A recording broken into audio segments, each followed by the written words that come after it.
11장 24절에 있는 말씀을 바탕으로 해서 성령과 믿음이 충만한 자라, 이 같은 제목으로 하나님 말씀을 드리도록 하겠습니다.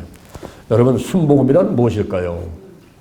진짜 참김이라고 말을 하듯이 진짜 복음이라는 뜻입니까? 그처럼은 순수한 복음을 말하는 것입니까? 순종의 복음을 말하는 것입니까? 아니면 순교의 복음을 말하는 것입니까? 영어로 볼 때의 순복음은 풀 가스펠입니다. 풀 가스펠, 충만한 복음이다, 이렇게 해석을 할 수가 있습니다. 무엇으로 충만하게 된 것입니까? 사도행전 2장 4절 성령으로 충만, 사도행전 6장 8절 은혜로 충만, 사도행전 11장 24절 믿음으로 충만, 사도행전 13장 52절 기쁨으로 충만, 로마서 15장 29절 축복으로 충만한 복음을 말하는 것입니다. 순복음의 신앙이란 창세에서부터 요한계시록까지 하나님의 말씀과 예수 그리스도의 온전한 복음이 성령으로 말미암아 우리 성도들의 신앙생활 가운데 충만케 하는 복음이 순복음의 신앙인 것입니다. 오늘 제가 여러분에게 몇 가지 말씀을 드리면서 함께 은혜를 나누고자 합니다. 첫째, 순복음의 신앙은 갈보리 십자가의 신앙인 것입니다. 갈보리 십자가의 신앙입니다. 십자가 형벌은 베니게나 카르타고나 로마나 이집트에서 전쟁 때 시행을 했던 것입니다. 십자가에 달리기 전에 채찍질을 먼저 당하게 됩니다. 그리고 양손과 양발에 대못이 박히는 것인데, 이것은 피가 흘려서 죽는 것이 아니고 심장이 파열돼서 죽는 것이 십자가 형벌인 것입니다. 한 이틀 내지 3일씩 그리고 일주일씩 십자가에 매달려 있게 되는데 빨리 죽으라고 다리를 꺾어버리죠. 그런데 예수님께서는 다리가 꺾일 필요가 없었어요. 시편 22편 1절에 있는 말씀을 인용해서 엘리 엘리 라바 사박다니, 나의 하나님 나의 하나님 어찌하여 나를 버리셨나이까. 철저하게 사랑과 하나님께 버림을 받고 저주를 받으면서 돌아가신 분이 바로 예수님이셨습니다. 그런데 시편 34편 20절에서 예수님은 돌아가실 때에 다리가 꺾이지 않는다는 그 예언의 말씀이 성취되는 순간이기도 했습니다.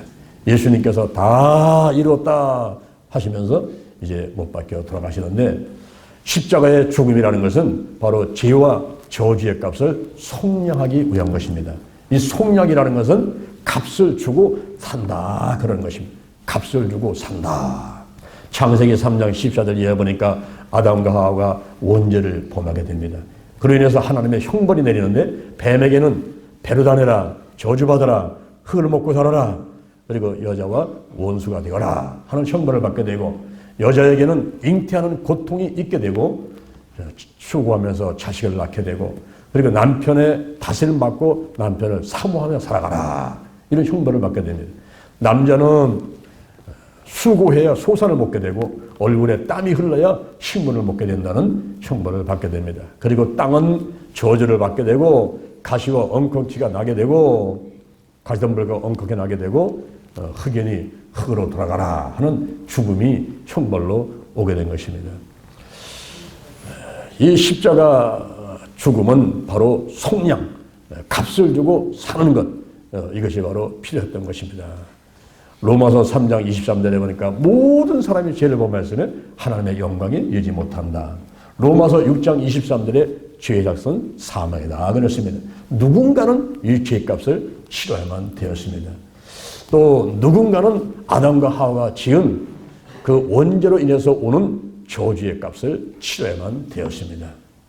누군가는 죄와 저주의 값을 속량, 값을 주고 그를 사는 일을 누군가는 했어야만 되는 거예요. 그럴 때에 바로 이 십자가는 저주의 나무인데, 신명기 21장 23절에 보니까 나무에 달린 자는 하나님께 저주를 받았음이니라 그렇습니다. 누구의 죄 때문에 예수님께서 저주를 받았습니까? 누구의 죄 때문에 예수님께서 십자가에 못 박혀 돌아가셨습니까? 누가 받을 저주 때문에 예수님께서 십자가에 못 박혀 돌아가셨습니까? 이사야 53장 4절에 보니까 그는 실로 우리의 질고를 지고 우리의 슬픔을 당하였거늘 우리는 생각하기를 그는 징벌을 받아서 하나님에게 맞으며 고난을 당한다 하였노라. 그가 찔림은 우리의 허물을 인하며 그가 상함은 우리의 죄악임이라. 그가 징계를 받음으로 우리가 평화를 얻고 그가 채찍에 맞음으로 우리가 나음을 입어도다 그랬습니다. 우리는 다 양 같아서 각기 그릇 행하러 갔지만은 그러나 여호와께서는 우리 무리의 죄악을 그에게 담당시키셨도다. 예수님이 십자가에 못 박혀 돌아가신 것입니다. 우리 대전신령교는 1년에 한 번씩 침례식을 하죠. 침례할 때 어떤 이제 어르신, 할머니, 어르신이 걱정이 태산 같았어요. 집에서 아이고 며느라 큰일 났다. 내일 침례 받으러 가는데 목사님께서 뭘 물어보신다는데 어떻게 대답할지 모르겠다. 그러니까 며느리가 했다가 아유 걱정하지 마세요. 만약에 목사님께서 예수님은 누구 때문에 돌아가셨습니까? 그러면 예, 죄 때문에 돌아가셨습니다. 그러면 되시는 거예요. 아, 그러면 되는 거예요? 그래. 그래서 이 어르신이 이제 죄 때문에 돌아가셨습니다라는 그 말을 생각하다가 이제 그 이튿날 침례를 받으러 오셨어요. 할머니, 예수님은 누구 때문에 돌아가셨습니까? 예, 우리 며느리 죄 때문에 돌아가셨습니다. 그렇게 말씀하신 게 아니고 죄 때문에 돌아가셨습니다. 그러셔야 돼요.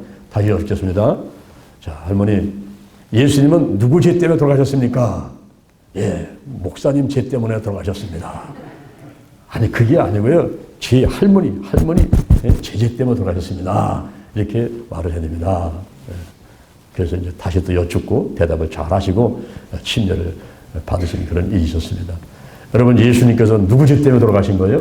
따라합니다. 나의 죄 때문에, 나의 저주 때문에 값을 주고 사시기 위해서 십자가에 못 박혀 돌아가셨습니다. 아멘. 결국 나의 죄 때문에 돌아가십니다. 나의 죄 때문에. 내가 예수를 믿게 되니까, 예수를 영접하게 되니까 놀라운 축복이 임하게 되는데 갈라디아서 3장 13절 이하에 그리스도께서 우리를 위해서 저주를 받은 바 내사 율법의 저주에서 우리를 속량하시니 기록된 바 나무에 달리는 바다 저주 아래 있는 자라 하였습니다. 이는 그리스도 예수 안에서 아브라함의 복이 이방인에게 바로 우리에게 나에게 임하게 하시고 믿음으로 말미암아 성령의 약속을 받게 하려 함이니라. 이것이 바로 갈보리 십자가의 신앙인데 순복음의 신앙은 바로 갈보리 십자가의 신앙인 것입니다. 나를 위해서 저 십자가에 못 박힌 그분을 우리가 늘 바라보면서 감사하고 예수의 보혈로 나의 모든 죄, 원죄, 자범죄 그리고 악한 영들의 회방까지 참 몰아내는 그런 신앙을 갖고 교회를 와서 신앙생활을 하는 것이 바로 순복음의 신앙인 것입니다. 여러분들이 생명나무 노래 좋아하시죠? 갈보리 언덕에 주님의 십자가 그 피로 내 죄를 깨끗하게 씻었네. 아 생명의 꽃 피었네. 열매 맺었네. 나는 다시 태어났네. 그 이름 생명나무라. 할렐루야. 바로 예수님께서 갈보리 언덕에서 십자가에 못 박혀 돌아가시고 그 흘리신 피의 공로에 힘입어서 우리의 원죄는 씻겨지고 알게 모르게 짓는 죄가 씻겨지고 할렐루야. 요한계시록 12장 11절에 보니까 그 어린 양의 피와 자기의 증거하는 말로 마귀를 이겼다 그랬습니다. 갈보리 십자가의 신앙, 이 신앙이 바로 순복음의 신앙이고 예수 중심으로, 말씀 중심으로, 교회 중심으로 신앙생활을 하는 것입니다. 그 다음에 두 번째로는 오순절 마가다락방 신앙입니다. 오순절, 유대인들한테는 3대 절기가 있는데 6월절, 오순절, 초막절이 있습니다. 6월절은 장자 재앙 때 바로의 장자로부터 여자의 장자까지 생축의 장자까지 다 죽는 장자의 죽음 재앙 때 그때 이스라엘 백성들은 어린 양을 잡아서 저옷을 찐방에 발랐을 때 죽음이 유월했던 것을 기념해서 지키는 절기가 6월절인 것입니다. 그때로부터 50일 지난 날의 오순절, 이 오순절은 이제 보리하고 밀을 수확해서 첫 번째 수확해서 하나님께 감사드리는 그런 절기였고 율법을 수여받은 것을 기념하는 절기였습니다. 이 오순절날 오순절날 성령이 임했죠. 그리고 초막절은 광야에서 천막을 치고 살았다는 것을 기념하는 절기가 초막절입니다. 그 중에서 우리가 주목할 것은 오순절, 순복음의 신앙은 바로 오순절 신앙이에요. 오순절날 성령이 강림하게 됐습니다. 사도행전 1장 4절에 보니까 예수님께서 십자가에서 못 박혀 죽으시고 3일 만에 일어나셔서 이 땅에서 40일간 계시다가 승천하시는데 승천하기 전에 제자들에게 부탁을 하십니다. 예루살렘을 떠나지 마라. 내게 들은 바 아버지의 약속한 것을 기다리라. 요한은 물로 세례를 붓지만 너희는 몇 날이 못되어 성령으로 세례를 받으리라. 그랬습니다. 그 약속의 말씀을 믿고서 성령 받기 위해서 사도행전 1장 14절 마가다락방에서 120문도가 전혀 기도에 힘쓰고 있습니다. 마음을 같이 해서 전혀 기도에 힘쓰는 그 장소에 오순절날 사도행전 2장 1절에 보니까 오순절날 놀라운 역사가 일어나는데 호련히 하늘로부터 급하고 강한 바람 같은 것이 저희 앉은 온 집에 가득하게 되더니 불의 혀같이 갈라지는 것이 각 사람에게 팍팍팍 임하더니 성령의 충만을 받고 성령의 말하게 하심을 따라 다른 방언을 하기 시작했다. 그러시. 그리고 이들이 성령 받고 나가서 복음을 전하니까 사도행전 2장 41절 3,000명이 돌아오고 사도행전 4장 4절 남자만 5,000명이 돌아오고 할렐루야. 사도행전 3장 6절에 보니까 베드로하고 요한이 성전에 올라가다가 미문 곁에 앉은 안진뱅이를 향해서 기도를 합니다. 은과 금은 내게 없거니와 내게 있는 것으로 곧 내게 주느니 곧 나사렛 예수 그리스도의 이름으로 일어나 걸어라 하고서 잡아일으키니 그가 일어나서 뛰기도 하고 걷기도 하고 하나님을 찬미했다. 그랬어요. 할렐루야. 이런 오순절날 성령이 임한 것을 믿으면서 나도 성령 받고 싶다. 이런 소원을 가지고 신앙생활 하는 것이 바로 순복음의 신앙인 것입니다. 그리고 마가다락방, 이 마가다락방은 어떻게 쓰임받았던 장소입니까? 마가다락방은 마가복음 14장 15절에 최후 만찬의 장소로 쓰임받았고 요한복음 20장 19절에 부활하신 예수님이 제자들을 찾아봤던 장소였고 또 사도행전 1장 14절 120명이 마음을 같이 해서 전혀 기도에 힘쓰던 장소였고 사도행전 2장 3절 성령의 불이 맺던 장소고 사도행전 2장 43절에 예루살렘의 초대교회의 터전이 됐던 장소였고 사도행전 12장 12절에 베드로가 감옥에 갔을 때 성도들이 모여가지고 중보기도 하면서 응답받고 베드로가 석방됐던 그런 중보기도 했던 장소가 바로 마가다락방이었습니다. 오순절 마가다락방 신앙은 바로 우리 가정이 바로 우리 교회가 이렇게 마가다락방같이 하나님께 쓰임받고 싶습니다. 이런 자세를 가진 신앙인 것입니다. 더 나아가서 마가라는 사람은 어떤 사람이었습니까? 이 마가는 선교에 힘쓴 사람이었어요. 바울과 함께 1차 전도여행 때 선교에 힘쓴 사람인데 성취치를 못해가지고 바나바하고 바울이 마가 때문에 다퉜습니다. 그래서 결국은 바나바가 마가를 데리고 가고 그리고 바울은 실라를 데리고 선교를 하게 됐는데 이 마가가 나중에는 성실한 사람이 돼가지고 디모데후서 4장 11절에 보니까 그 마가를 내게 데려오너라. 내게 유익하다. 이렇게 바울은 말을 합니다. 그리고 더 나가서 베드로전서 5장 13절에 보니까 베드로가 이 마가를 향해서 저는 내 아들이다. 내 아들이다. 이렇게 할 정도로 성실한 사람이 되었었습니다. 그래서 이제 마가가 선교에 힘든 사람인데 바로 우리가 이 마가 다락방, 마가같이 우리도 전도하고 선교하고 하나님께 크게 쓰임받고 싶습니다. 이런 자세를 가지고서 우리가 오순절 마가 다락방 이런 신앙의 자세를 갖는 것입니다. 우리가 성령을 받기를 원하는데 오순절 마가 다락방 같이 그냥 막 급하고 강한 바람 같은 것이 그리고 불의 혀 같은 것이 우리 한 사람 한 사람한테 우리 가정에 그리고 우리 교회에 그런 막 놀라운 역사가 있기를 원하는데 여러분 어떻게 성령을 받는 것입니까? 사도행전에 성령 세례받는 기사가 기록된 곳이 5군데가 있습니다. 사도행전 2장, 사도행전 8장, 사도행전 9장, 사도행전 10장, 사도행전 19장에 5군데 기록이 되어 있는데 사도행전 10장만 고넬료 집에서 말씀 들을 때 성령이 임하게 되고 나머지 4군데가 기도에 힘쓸 때 기도할 때 그때 성령의 불이 막 임했어요. 성령의 세례가 임했습니다. 그리고 나머지 3군데 사도행전 8장, 사도행전 9장, 사도행전 19장 이 3군데에서는 안수기도 받을 때 성령이 임하게 됐습니다. 그래서 순복음에서는 기도를 열심히 하고 이 주여 삼창, 주야 주여 주여, 이 주여 삼창이 이게 우리나라에서 시작됐는데 순복음에서 시작되고 지금은 전 세계가 같이 막 기도할 때는 주여 삼창을 기도합니다만은 순복음의 신앙에서 시작된 거예요. 주여 삼창. 기도를 많이 하게 되고 더 나아가서는 안수기도를 많이 하면서 안수기도를 받고 막 안수기도를 하고 그렇게 하면서 성령 받고 뜨겁게 신앙생활을 하는 것이 바로 순복음의 신앙인 것입니다. 그리고 세 번째로다가는 땅끝까지 전하는 신앙입니다. 순복음의 신앙은 땅끝까지 전하는 신앙이에요.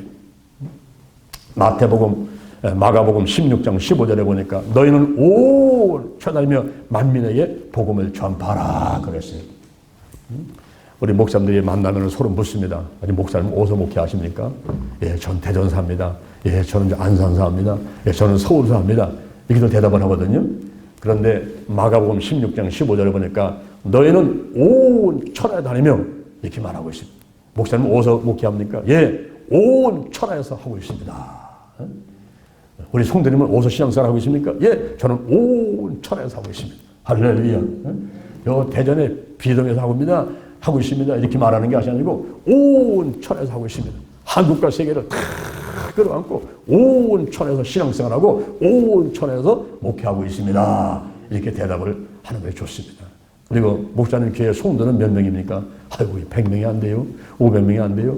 그렇게 말할 것이 아니라 목사님 교회 성도는 얼마 됩니까? 우리 권사님, 우리 장로님 교회 성도는 몇 명입니까? 우리 집사님 교회 성도는 몇 명입니까? 이렇게 누가 물어보려면 하면 딱 합니다. 만민입니다. 만민입니다. 그래야지. 아이고 뭐 몇 명 안 돼요. 뭐 100명도 안 돼요. 300명이 안 돼요. 이렇게 쌓일 필요 없단 말이에요. 우리 한 사람 한 사람이 천하보다 귀하고 한 사람이 천을 쫓고 두 사람이 만을 쫓고 할렐루야. 일당 백이고 막 일당 천인데 한 사람을 통해 어떤 일이 벌어질지 모르는데 우리가 큰 비전을 가지고 대답할 때도 만민입니다. 이렇게 대답해요. 만민입니다. 너희는 온 천하며 만민에게 복음을 전파하라 그랬죠. 그래서 전 세계를 쳐다보고 전 우주를 내다보고 할렐루야. 보이는 세계 보이지 않는 세계를 다 내다보고 신앙생활을 하면 됩니다. 마태복음 28장 19절에 보니까 너희는 가서 모든 족속으로 제자를 삼아 아버지와 아들과 성령의 이름으로 세례를 주고 내가 너에게 분부한 모든 것을 가르쳐 지키게 하라 그러시. 그래서 우리가 땅끝까지 복음을 전하는 그런 신앙, 그런 신앙을 가져야 돼. 사도행전 1장 8절도 보니까 오직 성령이 너에게 임하시면 너희가 권능을 받고 예루살렘과 온 유대와 사마리아와 땅끝까지 이르러 내 증인이 되리라. 내 증인이 되리라. 이 증인이라는 것은 헬라어로 마르티스라는 거예요. 헬라어로 마르티스인데 영어로는 순교자. 영어의 순교자라는 그 말이 바로 마르티어. 이 마르티스에서 마우러트가 나왔어요. 마르티스에서 나온 영어로는 마우러트. 마우러트인데 이것은 순교자라는 뜻을 갖고 있습니다. 순교자. 그러니까 예루살렘, 온 유대, 사마리아 땅끝까지 목숨을 내놓고 그 목숨이 닿는 순간까지 내가 복음을 전하겠다 하는 신앙이 땅끝까지 전하는 신앙. 이 신앙이 바로 순복음의 신앙인 것입니다.